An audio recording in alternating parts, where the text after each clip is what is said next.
NCIS is undoubtedly one of the longest-running and most successful shows in the history of network television. I mean, 22 seasons, that's a lot. But in these 22 years, we've seen many actors and characters come and go. We'll be looking at the 10 NCIS characters who definitely deserved better. So without any further ado, let's jump right into it. Number 10, Agent Michelle Lee. Michelle Lee was one of those characters who really messed with our heads. She joined the NCIS team looking all sweet and dependable, only for us to later find out she was the mole. Yep, the one leaking info and even responsible for 2 agent deaths. But things weren't black and white. Turns out, Michelle was forced into betrayal after her sister was kidnapped. In a shocking twist, she ended up sacrificing her own life so Gibbs could take down the real villain. A deeply layered character, Michelle walked the line between good and evil, and her tragic end still leaves fans divided. She could have had one of the most powerful redemption arcs, but we never got to see it play out. Number 9, Ned Dorne. Ned Dorne was one of those quirky side characters fans instantly loved. He started out as a rookie in Season 9 and eventually moved into cyber operations. His bromance with Denoza was always fun to watch, and he had a complicated but interesting relationship with his mom, Joanna Teague.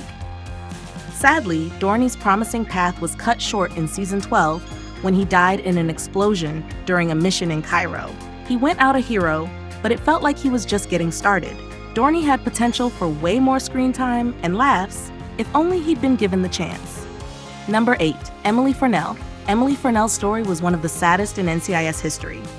We watched her grow up on the show, but her life was full of pain, especially her struggles with addiction. Her dad, Furnell, tried everything to help her, which made her overdose ending in Season 18 feel like a gut punch. Fans were crushed. After everything she went through, Emily deserved some peace, maybe a fresh start. Instead, her storyline ended with heartbreak. Number 7, Mike Franks. Mike Franks was the gruff, cigar-smoking mentor we didn't know we needed. His bond with Gibbs was one of the most solid parts of the early seasons. Franks had retired, but he came back into action when things got real. He helped take down major threats like the Reynosa cartel, but was ultimately killed by the Port-to-Port killer in Season 8. Thankfully, we're getting a younger version of him in NCIS Origins, but fans still miss the OG Mike. He deserved to stick around longer. Number 6, Agent Brent Langer. Brent Langer could have been a great long-term team member. He was close to Gibbs, and his role had real potential when he was added to a new squad. But just as quickly as he arrived, he was gone. Shot and killed off in Season 6 by Michelle Lee, the same mole. Langer's time was way too short, and we barely got to know him. He was an underrated character for sure, and he definitely deserved a better send-off. Number 5, Eli David. Eli David wasn't the warmest character, especially not with his own kids.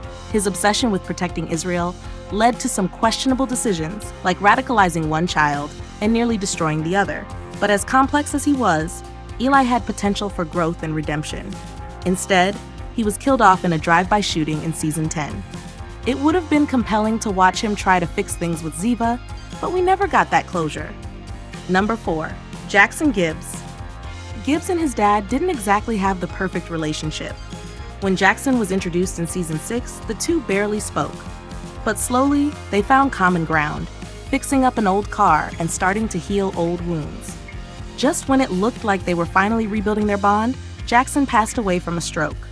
His death in the Season 11 finale felt like unfinished business, and while it hit hard emotionally, it also felt like a missed opportunity for more heartfelt father-son moments.